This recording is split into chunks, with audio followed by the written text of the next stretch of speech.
And then we'll do implantation and embryonic development, not the entire gestational component, but essentially where do we get the three germ layers, the ectoderm, the mesoderm, and endoderm. That's what we'll get through with embryonic development. Question? I just have a question. Do you have an exam on Monday? Pardon? Yes. Yeah. So the first exam is a week from tonight. It will start off with the lab exam. So everybody will take that and be done at the same time. We usually finish with that around 7 to 7:10. And then the lecture exam will start at 7:30, 7:35. And that way you can be free to leave when you finish it, okay? Whether it takes you 45 minutes or the whole 2.5 hours afterwards, there's no more lecture. So just the lab exam and lecture exam. That's what we cover on Monday. And I just sent off the lecture and material for the printers, so we'll be ready for that on Wednesday.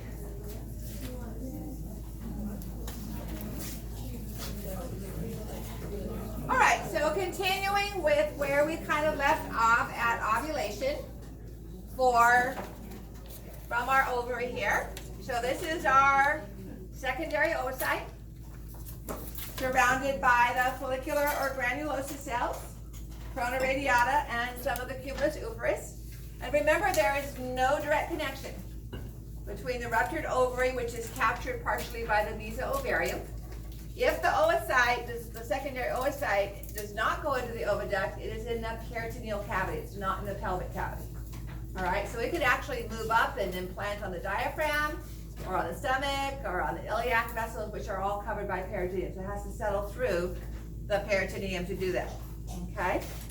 So what type of epithelia line the oviduct?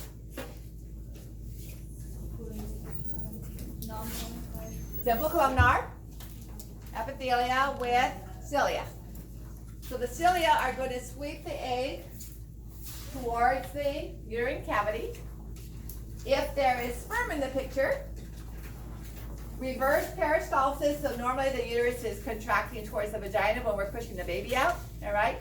But with orgasm, there is reverse peristalsis. Not that you have to have orgasm to get pregnant, but it does help the sperm move out here. And then peristalsis continues to move the sperm at the base of the folds of the oviduct. So if we look at the oviduct, and we have these kind of folds, the oocyte is going to be here, and the sperm are going to be down in here. So the cilia are moving the sperm in one direction, and the muscular contraction, peristaltic contraction of the oviduct are moving the sperm this way, while the cilia are moving the egg that direction. So ovulation takes place approximately day 14 of a 28-day cycle. Now, if you've gone 6 months without a cycle, all right, then it's not going to be day 14.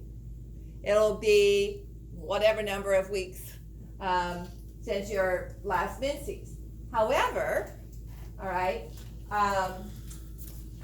once the egg is released, it takes those pretty standard plus or minus 2 days, 2 weeks to get to that drop, into the drop in progesterone, okay, for menses to occur if fertilization does not occur. Now, it would be multiple variables of when ovulation occurs again, but it's a pretty standard 2 weeks from ovulation if fertilization doesn't occur for menses to start. That's why it's hard to go backwards for birth control if you're using the rhythm method. You can say once menses start, you can say, okay, I ovulated 2 weeks ago, but you can't go back and not have intercourse or whatever when it's in the past, obviously. So fertilization typically takes place in the ampulla. All right, so we have fimbria, infundibulum, and then this is the ampulla, with this being the isthmus of the oviduct. So remember I said we have a 24-hour window for the egg to be ovulated, okay? The sperm can be in there for up to 3 to 5 days prior to ovulation. Standard 72 hours, but it can be actually up to 5 days. Much longer than that, beyond the 5 days, the sperm are not going to either be dead or they're not going to be effectual in fertilizing the egg, okay? So 2 things have to happen to the sperm for fertilization to occur. And that's called, although It's not quite as clear on this image. They used to be considered the same thing, and now they're considered separate. We have capacitation and the acrosome reaction, okay?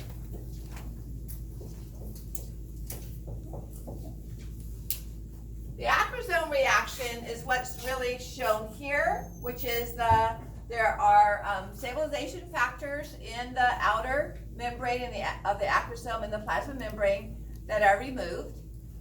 But included in capacitation is a change, what you see here, in a change, there's an increase in the speed of the flagella beating and also the movement of the head. It starts to go really, really, really fast, okay? So those are two changes that have to occur in the sperm before it's capable of fertilizing the egg. So for acrosome reaction, if we look at the sperm, I don't know if I went over this with you or if it was a Thursday class. We have the plasma membrane of the head of the sperm, and here we have the nucleus, all right? And this is 23N. It's a haploid. So we only have 23 from the mom and 23 from the dad. We have the 23 chromosomes after crossing over and both meiotic divisions have occurred. This is a true haploid. It's just N. So we have 23 different types of chromosomes, all right? Then, pulled like a knit cap from the Golgi apparatus, we have one of the Golgi cisternae, and that's the acrosome. And it contains the enzymes that are capable of breaking down both the corona radiata, the cells, the follicular cells, and the zona pellucida, okay? So this would be our acrosomal cap, or just acrosome, containing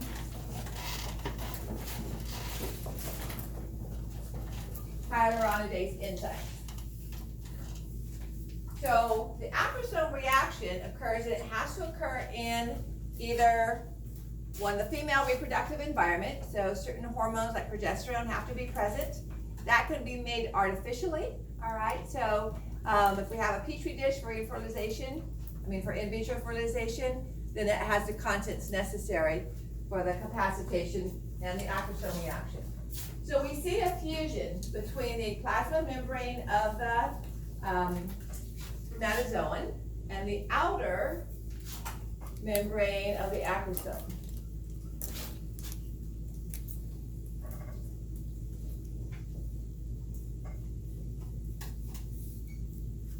Now these fuse to create small sacs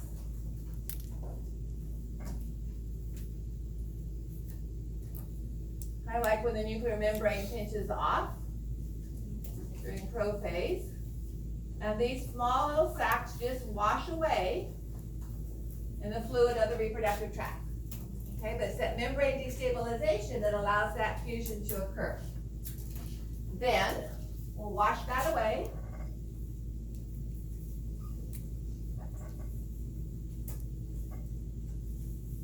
And you can see that right here is the fusion between the plasma membrane and the acrosome. And now what we have is the inner acrosomal membrane is actually what comes in contact with the A membrane, the oocyte membrane, okay? That's what actually fuses. And all the little dots now, the hyaluronidase enzyme, is free to digest the corona radiata cells.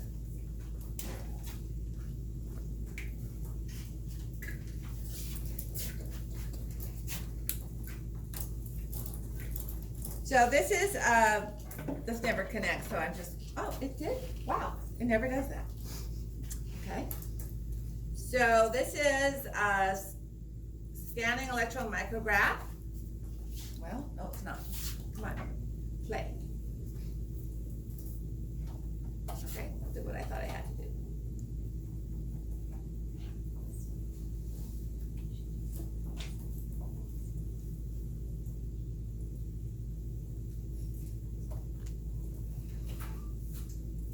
It used to connect directly, and now it no longer does that.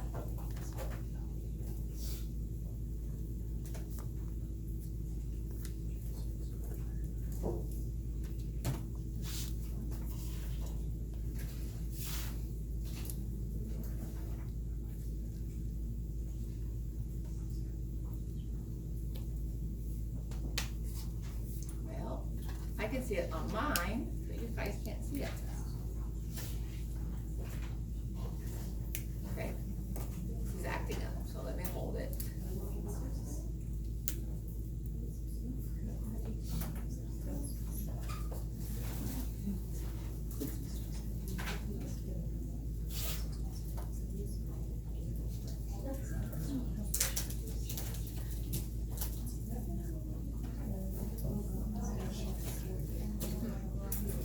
I don't know why it's doing that. It did it a few minutes ago.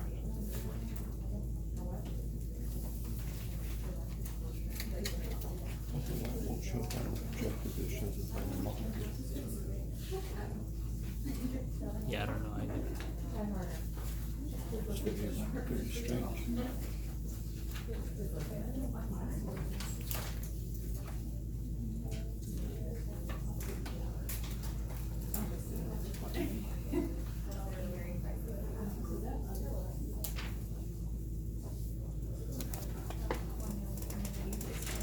Okay, Jeff is still here, let me grab him and see why this isn't.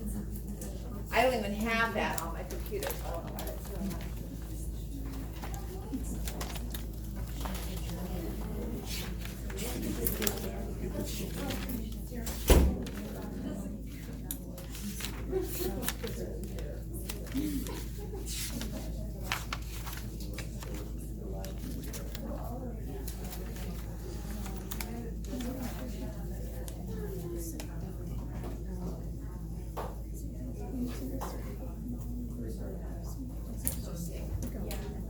So I get this image, which is not on there at all. Let's do this. Function. I mean, I don't even want the notebook up there, I don't know why that shows up. Yes. Okay. Yeah, but I don't want the far right stuff. That's it? Yeah, So you just want it back in normal mode? yeah, and I just wanna go over it. Okay, so that was showing up before. Okay, all right, thank you. Yeah, so, So, what is that? Windows, well, it was on extend mode. So extend mode, you can have something. I don't know why I was putting back and forth, but okay. Well, the other one, I think that might be like a default or something. Keep our fingers crossed. Got a new one. They must have listened.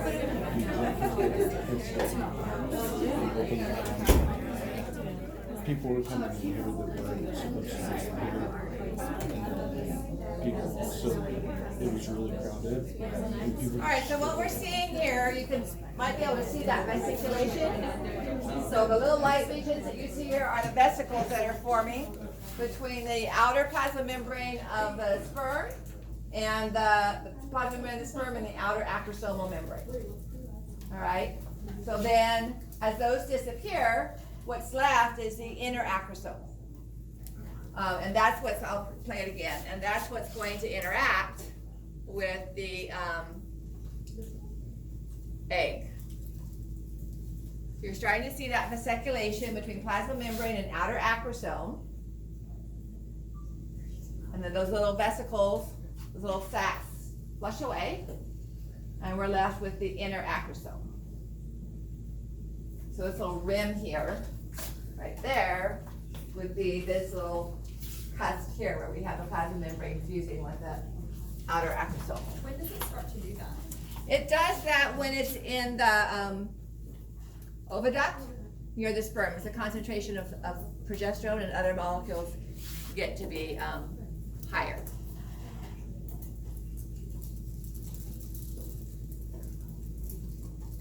What?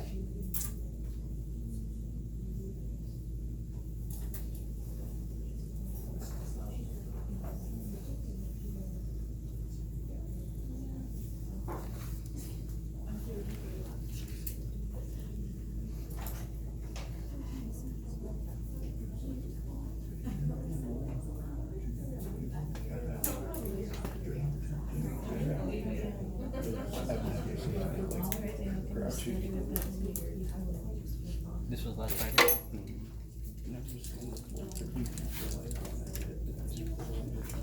Yeah. It doesn't make sense. No. And the stuff that was good is in there. Stuff like the Bible. It was overcrowded. People are just, like, I'm always trying to be considerate and, like, All right. condense my stuff. So we have the sperm in the oviduct. They've undergone the capacitation and acrosomal reaction as they move closer to the oocyte. So here's what we have released from the ovary. This is what we talked about earlier this evening. So here is the secondary oocyte, 2 parentheses in. Here is the first body, 2 parentheses in. It's surrounded by that protein shell, which is the zona pellucida. And that's what we're seeing right here, okay? So this is the zona pellucida. Here's the secondary oocyte. Here's the first polar body, both of which are 2 parentheses in. And without showing the polar body, but showing the corona radiata that's missing from these, this is what that's showing. This would be present, it's just not shown with these, all right? So that's kind of what you're seeing there without the polar body. And then without the corona radiata, here is the secondary oocyte with the first polar body, both of which are 2 parentheses in, and here's the zona pellucida. All right, then we have here you can see a little sperm with its tail, okay? So we have to get that sperm through the zona pellucida to the plasma membrane of the secondary oocyte to get that second meiotic division triggered. So this is showing more of a sea urchin, but most of it applies to humans as well. So we have hundreds, thousands, about 100,000 sperm swimming in, and each one undergoing acrosome reaction and contributing its hyaluronidase to breaking down the cells of the corona radiata. They all, many of them, start to digest their way through the zona pellucida, okay? In fact, some of them will not have undergone the acrosome reaction because they will travel through a pathway already formed by the previous sperm. Remember, we need 20 million minimum per mil for a male to be fertile, because we need that many sperm to get there, and then enough of them to actually digest away through the corona radiata. So here's another diagram. So here's the sperm undergoing acrosome reaction and using those enzymes to digest their way through the zona pellucida. Okay, so we actually have the sperm have a zona pellucida ZP protein receptors, and that's where we get species-specific recognition. It's the sperm, this inner acrosomal membrane, binding to receptors on the zona pellucida. If those don't match up, that's why we don't have a horse sperm fertilizing a goat egg, because the sperm receptors for the zona pellucida protein don't recognize it. If we strip off the zona pellucida, then you can have interspecies fertilization. Okay, so it's not between the egg itself, it's the sperm to the zona pellucida. So now the sperm has, with an acrosome reaction, and the hyaluronidase is digested through the acrosome, and it comes in sideways and binds to the plasma membrane of the egg. So it's this surface right here. It's not just going in head first, okay, like a rocket that misfired. It comes in sideways in this longer, more surface area of the inner acrosomal membrane, binds to receptors on the egg, okay? Let's see if so it binds to the alpha-6 beta protein, integrin alpha-6 beta-1 protein on the oocyte plasma membrane. So the ZP protein interacts with the plasma membrane of the spermatozoan, and it's the integrin alpha-6 beta-1 protein that reacts with this or binds to this inner acrosomal membrane. So now we have what's called a block to polyspermy. So notice we could have thousands of sperm coming in here, breaking down the corona radiata, breaking down the zona pellucida.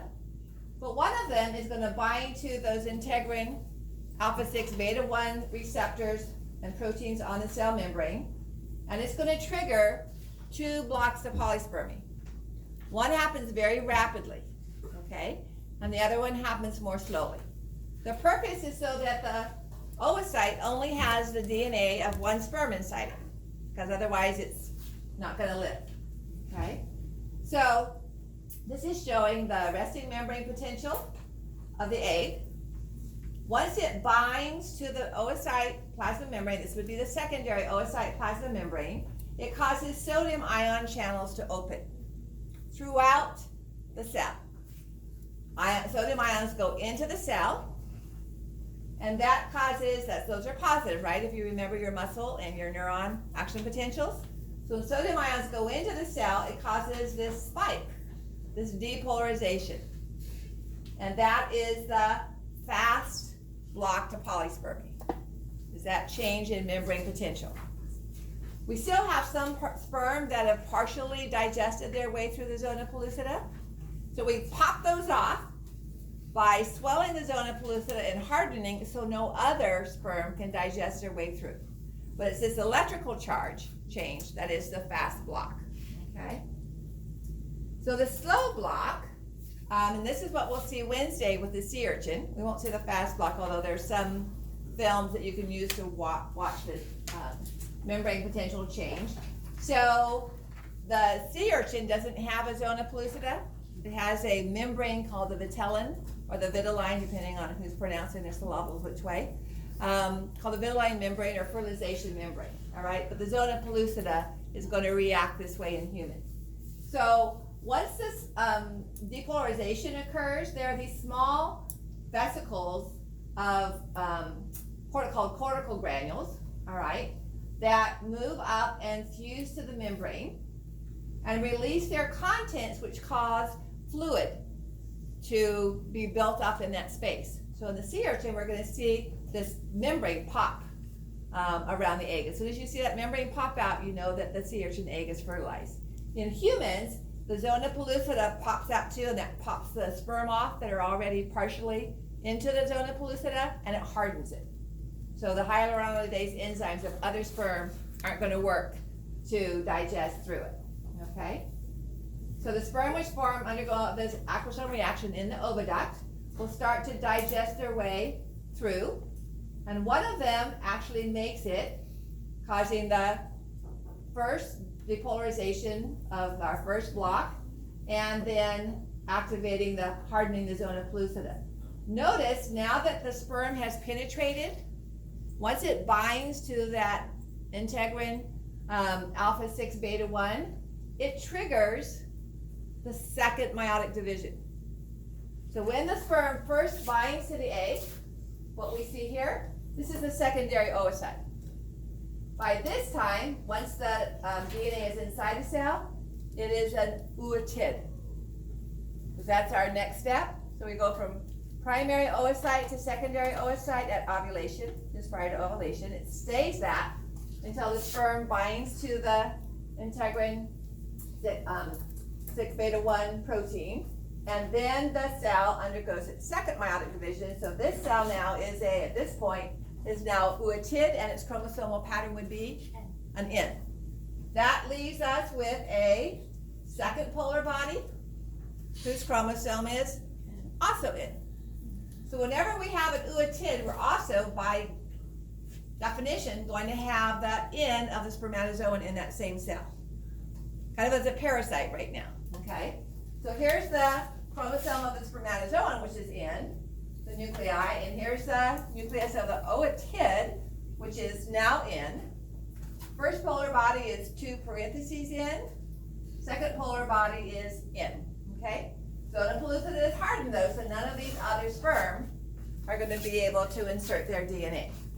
So the fast block is the sodium entrance with the inside the cell becoming more positive. The second block is the zona pellucida moving out, popping off any sperm, and hardening to prevent any other sperm coming in, okay? So now we have the N chromosomes of the sperm, the N chromosomes of the female, and in their own nuclear membrane, and they start to migrate towards each other. So we have two separate cells, one's inside the other one, okay? The nuclear membrane of the male pronucleus breaks down just like it does in prophase, Female breaks down and microtubules start to grow, and we see metaphase of our new cell, where the chromosomes, the 23N of the male DNA and the 23N of the ootid DNA match up together, all right, and start to replicate. So here's the sperm, here's the ootid, or remember I said ovum, sometimes it's referred to. Now this shows 3 polar bodies. It's unusual to have the first polar body divide. Second polar body is already in, okay? So it's never going to divide. But that first polar body can occasionally divide. I won't, when I ask you for the chromosomal pattern, I won't show you a divided first polar body. So if there are 2 polar bodies, one's going to be the first, one's going to be the second. Okay. All right, so now you can see the centrosomes and the DNA of the spermatozoa, the DNA of the oocyte are approaching. They replicated, and we have we have the zygote, okay? Then it undergoes mitosis, and it's always even numbers. Notice what's happening to the size of the cell. We have one large zygote, which is our new 2N cell, all right? Then it undergoes mitosis, and we have 2 cells, and under mitosis, and we have 4 cells, and so on, until 3 days after fertilization, we have a solid ball of cells known as the morula. Why are these cells getting smaller and smaller? What's the structural reason for that? Which is not shown here, but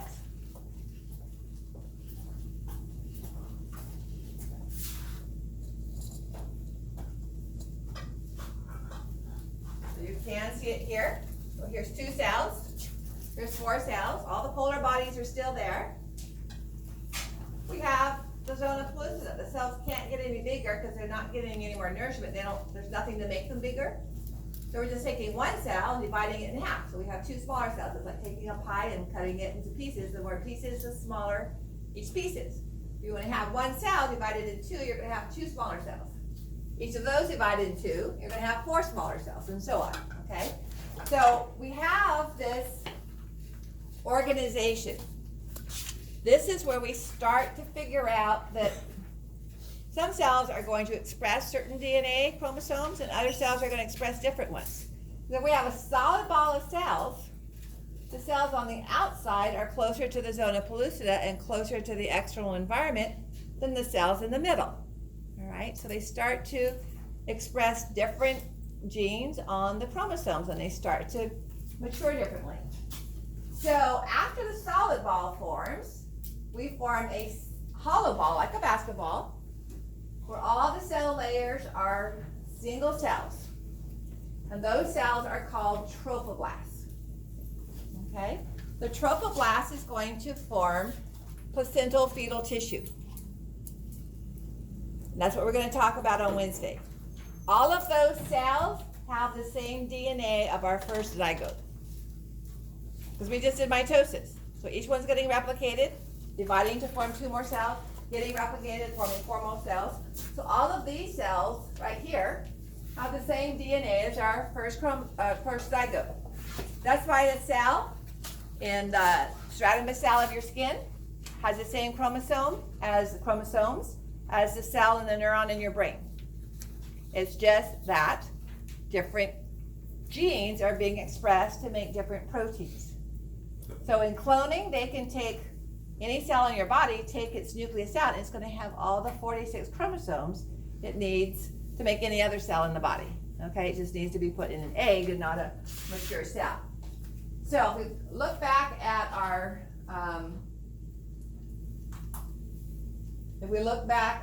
oviduct, so it's fertilized in the ovula, all right? That would be day 1, because remember the egg has 24 hours to get fertilized. And as it moves through the oviduct, it's going through the stages of cell division. So by the time it enters into the uterine cavity, it is a blastocyst. A blastocyst is a hollow ball, not a hollow cell, but a hollow ball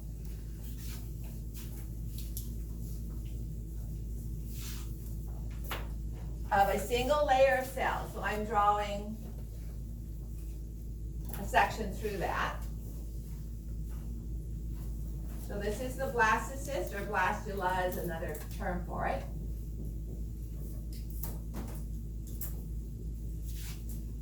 And each cell is going to have the same 2N diploid chromosomes as our original zygote. And these cells are known as trophoblasts.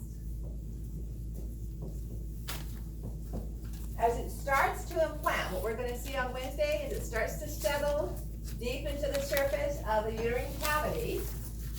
Trophoblasts are going to be identified as cytotrophoblasts, which are single cells. We'll pick this up on Wednesday. Or they're going to start to fuse and form a large syncytial mass.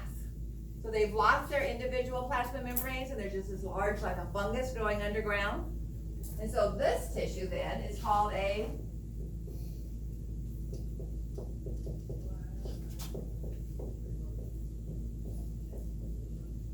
syncytial trophoblast. So we have the syncytial trophoblast and the cellular trophoblast. Cytotrophoblast means cellular. All right, but before we see the syncytial trophoblast, all of these cells are just identified as a trophoblast. Then, on the inside of this hollow ball, we have a cluster of cells.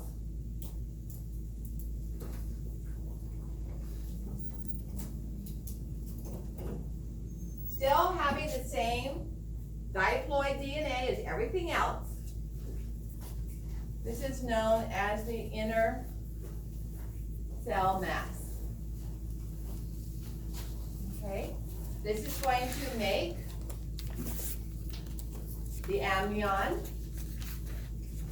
That's that bag of waters that has to rupture before a baby is born. It's going to make the yolk sac, which is not as important in the human baby that has the umbilical cord as it might be in a bird that only has that contains egg. And most importantly, it's going to make the embryo. Okay? But all of those are fetal cells. All those cells are 2N.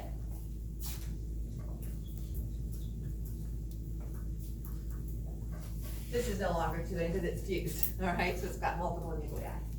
So that's where we will start on Wednesday, is how that is implanted. And we'll work with that, okay? So we'll start with implantation, take it through implantation, and then go through the same slides to talk about the embryo change. So we're gonna see what happens to the trophoblast first, and then we'll come back and see what happens to the inner cell mass, okay?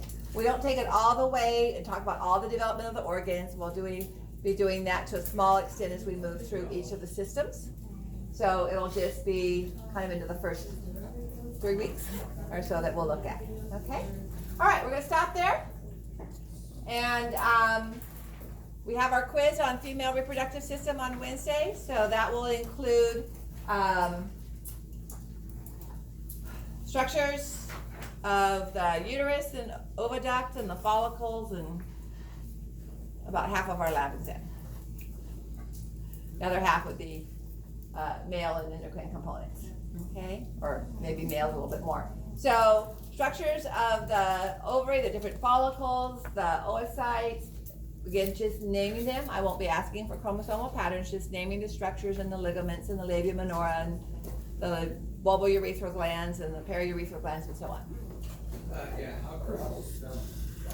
I always give 1 free letter, so you can spell, what's the word to spell? Paramesonephric duct, and use a P-A-R-E instead of P-A-R-A, all right?